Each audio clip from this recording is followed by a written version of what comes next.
बड़ी खबर आ रही है। सपा सांसद जियाउर रहमान बर्क के घर पहुंचा है बुलडोजर। नाली पर बनाई सीढ़ियों को तोड़कर अतिक्रमण हटा रहा है बुलडोजर।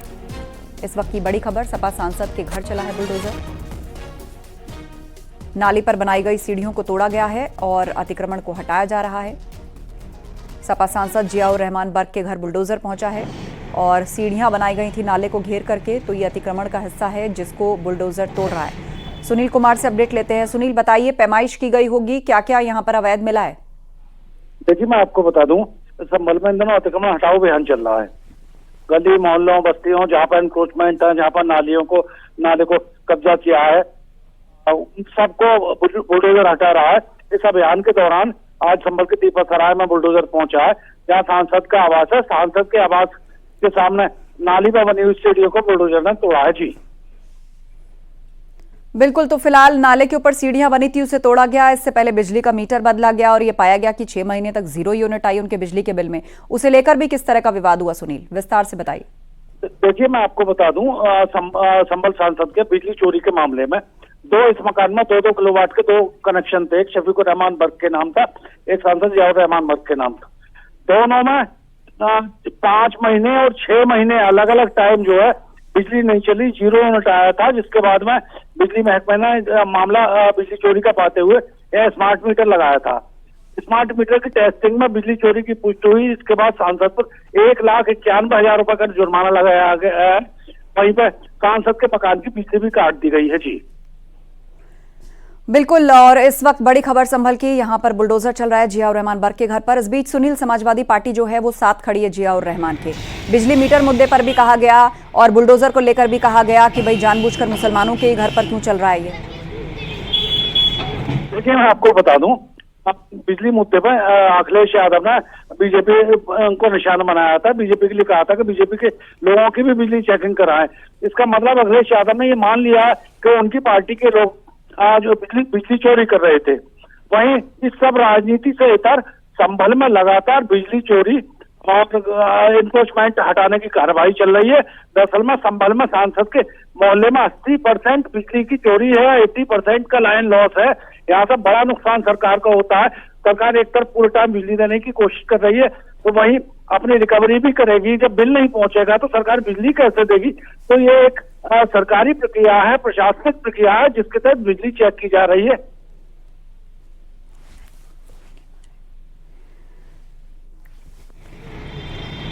बिल्कुल, और फिलहाल तस्वीर दिखा रहे हैं हम कि किस तरह जियाउर रहमान के घर पर बुलडोजर चला है और नाले के ऊपर उनके घर की तरफ से सीढ़ियां बनाई गई थी।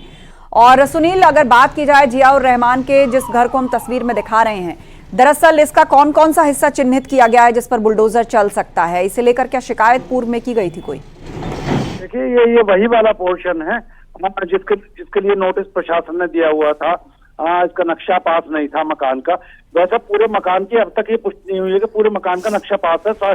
सांसद के मकान के 2 पोर्शन है। ये वाला पोर्शन है जिस पर के प्लास्टर नहीं है, अभी जो निर्माणाधीन है, के अंदर वाला है, वो सांसद जियाउर रहमान बर्क के नाम है। अब बड़ा सवाल ये है कि आखिर बुलडोजर कार्रवाई और बिजली की कार्रवाइयां सांसद के खिलाफ लगातार हो रही हैं। सांसद, उनके पिता समेत 2 लोगों के खिलाफ पिछले एक दिन में 2 मुकदमे लिखे गए थे। वहीं सांसद का परिवार बिजली चोरी में शामिल पाया गया है, जिसके बाद प्रशासन की नजर टेढ़ी हुई है और प्रशासन ने बिजली काटी है और बाकी कार्रवाइयां की जा रही हैं। जी बिल्कुल, बाकी कार्रवाई की जा रही है, बिजली भी काटी गई है। तो क्या ये पूरा मकान ही ध्वस्त किया जाएगा? अब आगे क्या होगा सुनील? देखिए, इस संबंध में भी स्थिति बहुत साफ नहीं है। इसके लिए प्रोसेस है। प्रशासन ने 1 नोटिस दिया है, 2 नोटिस दिए हैं, उसके बाद जवाब देने की प्रक्रिया है।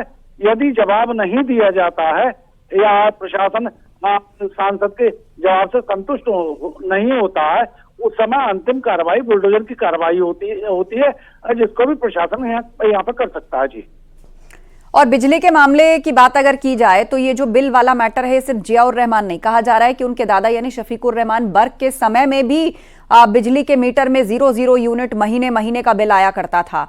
तो ये बिजली चोरी का जो आरोप है ये बहुत पुराना है, लेकिन अभी तक इस पर कार्रवाई नहीं हुई थी। देखिए, ये खुलासा दिसंबर से सामने आया है। दिसंबर 2023 में भी 1 महीने में 0 बिल आया है। बाकी अगर 2024 की बात करें तो दादा पोते दोनों के बिल में कुल मिलाकर 11 महीने जीरो बिल आया। भाई सांसद का जो बिजली कनेक्शन है उसमें बहुत ज्यादा यूनिट नहीं दिखाई दे रहे हैं, बाकी जो महीने हैं उसमें भी 25, 30, 35 इतने ही यूनिट दिखाई दे रहे हैं। तो निश्चित रूप से मामला ये बिजली चोरी। बिल्कुल बिल्कुल। और अब बुलडोजर चला है और मकान भी कराए जो है वो बनाया गया, इस तरह का आरोप है। तो कुल मिलाकर फिलहाल अतिक्रमण का ये सीढ़ियों वाला हिस्सा बुलडोजर से हटाया जा रहा है। शुक्रिया सुनील।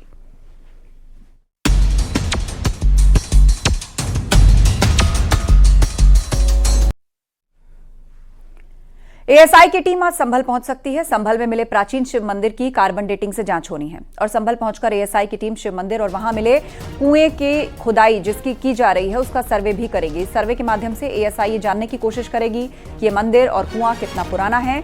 खगूसराय क्षेत्र में 46 साल बाद प्राचीन कार्तिकेश्वर महादेव मंदिर खोला गया और इस मंदिर के पास स्थित कुएं और मूर्तियों की कार्बन डेटिंग के लिए एएसआई की टीम संभल पहुंचेगी। प्राचीन शिव मंदिर के बाद एएसआई की टीम शाही जामा मस्जिद भी जा सकती है। मस्जिद एएसआई के संरक्षण में है। एएसआई टीम के आने की सूचना के बाद से जिला प्रशासन ने सुरक्षा के पुख्ता इंतजाम किए हैं।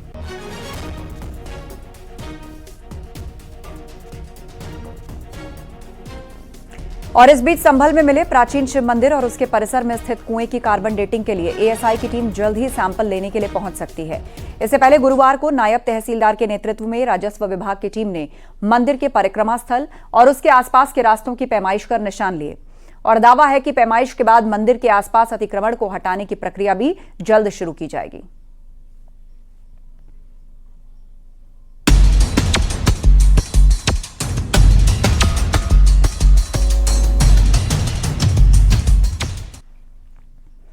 सत्र के अंतिम दिन सदन की कार्यवाही शुरू होते ही हंगामे की भेंट चढ़ गई और हंगामे को देखते हुए लोकसभा की कार्यवाही शुरू होने के कुछ देर में ही अनिश्चितकाल के लिए स्थगित कर दिया गया। इससे पहले गुरुवार को हुई धक्का मुक्की घटना के विरोध में सत्ता पक्ष के सदस्यों ने संसद परिसर में जोरदार प्रदर्शन किया।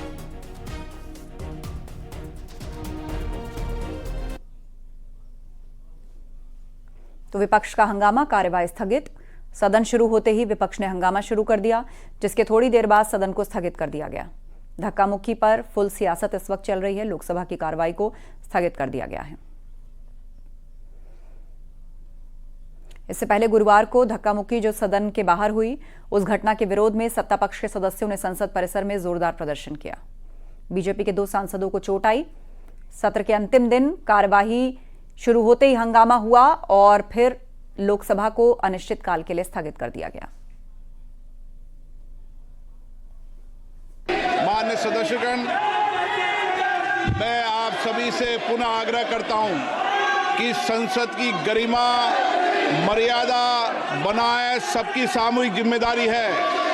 संसद भवन परिसर में किसी भी द्वार पर किसी भी तरह का धरना प्रदर्शन करना उचित नहीं है।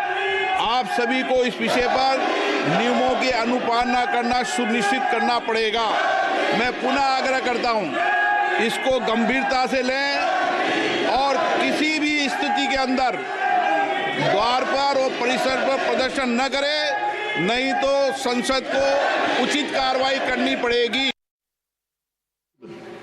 I'll raise my decibel. These hallowed chambers deserve conduct that honors our oath and not theatrics that betray it. I call upon leader of the opposition and leader of the house to see me in my chamber. संसद की कार्यवाही आज जब शुरू हुई तो राज्यसभा के सभापति और लोकसभा स्पीकर बेहद नाराज दिखे। राज्यसभा के सभापति ने सदन के नेता और नेता प्रतिपक्ष को अपने चैम्बर में बुलाया, तो वहीं लोकसभा स्पीकर ने भी सभी सांसदों को नसीहत दी और कहा कि सभी सदन की गरिमा को बनाए रखें। संसद के किसी भी गेट पर कोई सांसद प्रदर्शन न करे। तो संसद भवन में कल हुई धक्का मुक्की में घायल 2 सांसदों का इलाज आरएमएल अस्पताल में चल रहा है। अस्पताल ने दोनों सांसदों की सेहत पर हेल्थ बुलेटिन भी जारी किया। आरएमएल हॉस्पिटल के डायरेक्टर डॉक्टर अजय शुक्ला से न्यूज 18 संवाददाता ने बात की। इस वक्त हमारे साथ बात करने के लिए आरएमएल के डायरेक्टर अजय शुक्ला जी हैं। सर, बीजेपी सांसद जो एडमिट है यहाँ पर, उनका आज अपने पीसी करके हेल्थ बुलेटिन भी जारी किया है। किस स्थिति में वो लोग आए थे और अभी क्या कंडीशन है करंट? तो जब आए थे तो सारंगी जी से को तो काफ़ी ब्लीडिंग हो रही थी क्योंकि उनके फोरहेड पे कट था, वो डीप कट था। उनको स्टिचेस देने पड़े थे तो ब्लीडिंग तो रुक गई थी। बाकी उनका बीपी काफ़ी शूट अप कर गया था। एंड मिस्टर मुकेश राजपूत जी, उनको सिर में काफ़ी भारीपन और चक्कर आ रहे थे। उनका भी बीपी शूट अप कर गया था काफ़ी, बट अब कंट्रोल में है। सर कब तक उनका डिस्चार्ज होगा और किस तरीके की अभी कंडीशन जो है वो बनी हुई है, क्योंकि आईसीयू में दोनों एडमिट हैं, तो बीपी की भी बात सामने उठी है, हार्ट पेशेंट है, दोनों ये बात भी सामने उठी है। तो अभी किस तरीके की स्थिति है और कब तक डिस्चार्ज जो है वो आप लोग सोच रहे हैं कि हो पाएगा उनका? अभी उनको ऑब्जर्वेशन में रखा है। वहाँ पे आईसीयू में मॉनिटरिंग बेटर हो जाती है। एंड हम लोग अभी देख रहे हैं और जो सीनियर डॉक्टर्स की टीम है उनको अभी असेस करेगी, फिर डिसाइड करेगी आगे का कोर्स ऑफ एक्शन। सर अभी अंडर ऑब्जर्वेशन है, एमआरआई और सीटी स्कैन भी हुआ, वो किस तरीके से रहा? रिपोर्ट्स नॉर्मल है? रिपोर्ट्स ठीक ही हैं, मतलब थोड़ा डिजेनरेटिव चेंजेस हैं, ओल्ड चेंजेस हैं। कोई सीवियर इंजरीज भी है? ऐसे उसमें कोई एक्यूट कोई ऐसा सिग्निफिकेंट लीजन नहीं है। ठीक है, बहुत शुक्रिया। तो आप अजय शुक्ला जी को सुन रहे हैं जो साफ तौर पे कह रहे हैं कि सीटी स्कैन और एमआरआई जो है वो नॉर्मल है और अभी अंडर ऑब्जर्वेशन है। जैसी स्थिति रहेगी उसको बताएंगे। कैमरामैन मुनमुन के साथ फराह खान, न्यूज़ 18 दिल्ली। बसपा प्रमुख मायावती ने एक्स पर पोस्ट करके बीजेपी कांग्रेस पर निशाना साधा। मायावती ने कहा कि बाबा साहेब आंबेडकर के लिए जिन शब्दों का इस्तेमाल किया गया उससे दलित शोषित लोगों की भावनाओं को गहरी ठेस पहुंची है। कांग्रेस, बीजेपी और उनकी सहयोगी दलों की चाल, चरित्र और चेहरा बेनकाब हो गया है। सत्ता और विपक्ष के बीच जारी तकरार केवल वोट के स्वार्थ की राजनीति है।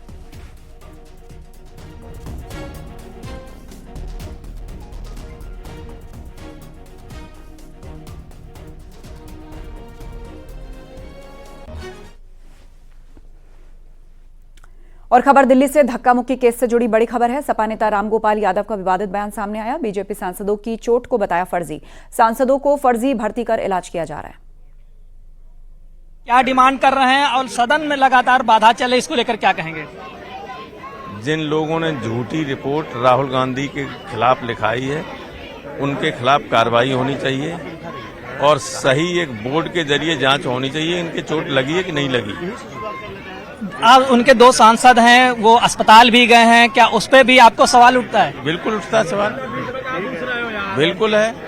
डॉक्टर लाल वो क्या होती बीटाडीन लगा के पट्टी बांध दो, चोट लग गई। और कानपुर से बड़ी खबर है। ग्वालटोली नाले के आसपास अतिक्रमण हटवाने पहुंची महापौर प्रमिला पांडे। सीसामऊ विधायक नसीम सोलंकी ने 1 हफ्ते की मोहलत मांगी। मेयर ने कहा 1 मिनट की भी छूट नहीं दी जाएगी। बता दें कि नाले में गिरकर गुरुवार को 5 साल की बच्ची की मौत हो गई थी और बच्ची की मौत के बाद महापौर प्रमिला पांडे नाले के आसपास बने अवैध कब्जों को हटाने दलबदल के साथ पहुंची। ओम बाबू हमारे साथ फोन लाइन पर जुड़ गए हैं। ओम बाबू, पूरा मसला समझाइए, क्या हुआ है यहाँ पर? जी, मैं आपको बताऊं कि कल सुबह इसी ग्वालटोली नाले में एक 5 वर्षीय बच्ची की गिरकर मौत हो गई थी, जिसके बाद मेयर प्रमिला पांडे मौके पर पहुंची थी और उनके परिजनों से मिलकर उनको सांत्वना दी थी और इस क्षतिग्रस्त नाले के आसपास बनी झोंकी अवैध रूप से झोपड़पट्टी को हटाने का उन्होंने कल ही ऐलान कर दिया था। आज सुबह वो दलबल के साथ वहां पर पहुंची और अभियान की शुरुआत जैसे होने लगी तो क्षेत्रीय विधायक सीसामऊ से जो विधायक है नसीम सोलंकी वह पहुंची और उनका मेयर से निवेदन था कि 1 हफ्ते की मोहलत दे दी जाए ताकि झोपड़पट्टी में रहने वाले परिवार और उनके बच्चे कहीं शिफ्ट हो सके। लेकिन महापौर बेहद नाराज थी। उन्होंने कहा लगातार इस ग्वालटोली नाले में घटनाएं हो रही, मैं 1 मिनट की भी मोहलत नहीं दूंगी और लगातार तब से अभियान चल रहा है और यहाँ बनी अवैध झोपड़पट्टियों को हटाया जा रहा है। जी बिल्कुल। और 5 साल की बच्ची की यहाँ मौत हो गई थी। इस बीच वहां की विधायक नसीम सोलंकी वो समय भी मांग रही थी महापौर से, लेकिन उन्होंने कहा कि बिल्कुल समय नहीं दिया जाएगा। तो आखिर क्या समाधान निकाला गया है?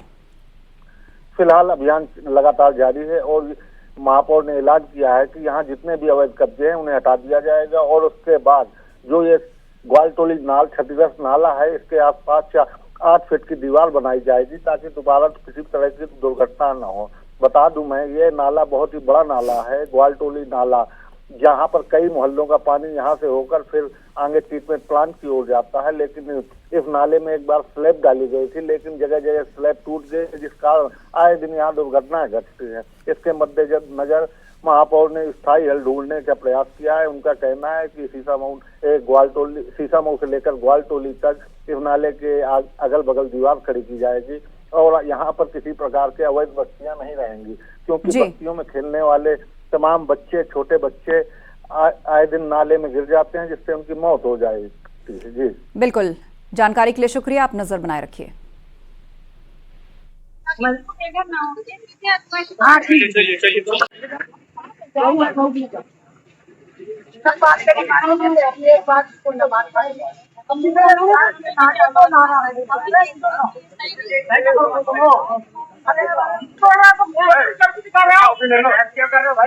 ऐसी बात न करो, कोई चीज नहीं छुए हैं। हम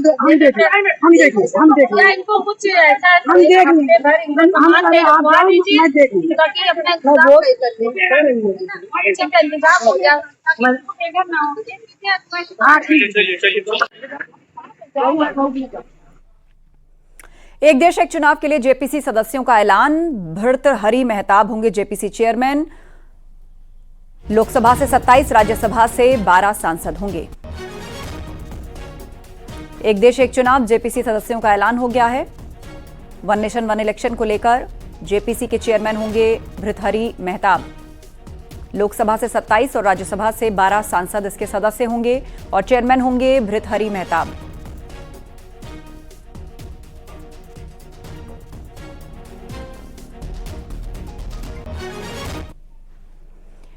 संसद में फिर से बैग पॉलिटिक्स देखने को मिली। बीजेपी सांसद अपराजिता सारंगी प्रियंका गांधी को देने के लिए एक बैग लेकर पहुंची थी, जिस पर 1984 लिखा था। जैसे प्रियंका संसद भवन के मकर गेट पर पहुंची, बीजेपी सांसद अपराजिता सारंगी उनके पीछे गईं। इससे पहले सांसद प्रियंका गांधी ने फिलिस्तीन और बांग्लादेश लिखा बैग लेकर वो संसद पहुंची थी और 1984 लिखकर अपराजिता उनके पास पहुंची। उनको बैग देना चाहती थी अपराजिता सारंगी, बीजेपी एमपी, जिस पर लिखा था 1984।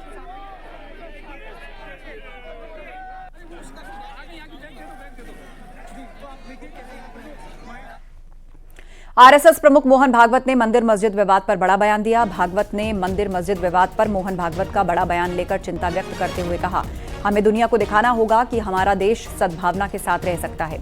इसके आगे उन्होंने कहा, अयोध्या श्री राम की धरती है, इसीलिए वहां राम मंदिर होना चाहिए और वास्तव में ऐसा हुआ है। लेकिन हर दिन तिरस्कार और दुश्मनी के लिए नए मुद्दों को उठाना ठीक नहीं। इसके समाधान के लिए हमें देश में थोड़ा प्रयोग करना चाहिए। हमारे देश में विभिन्न संप्रदायों और समुदायों की विचारधाराएं हैं।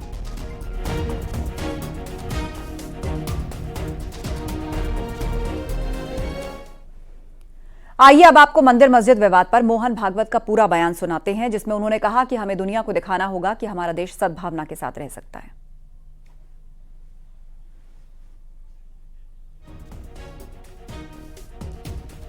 अयोध्या श्री राम की धरती है और इसलिए वहां राम मंदिर होना चाहिए और वास्तव में ऐसा हुआ है। लेकिन हर दिन तिरस्कार और दुश्मनी के लिए नए मुद्दों को उठाना ठीक नहीं है। इसके समाधान के लिए हमें अपने देश में थोड़ा प्रयोग करना चाहिए। हमारे देश में विभिन्न संप्रदायों और समुदायों की विचारधाराएं हैं।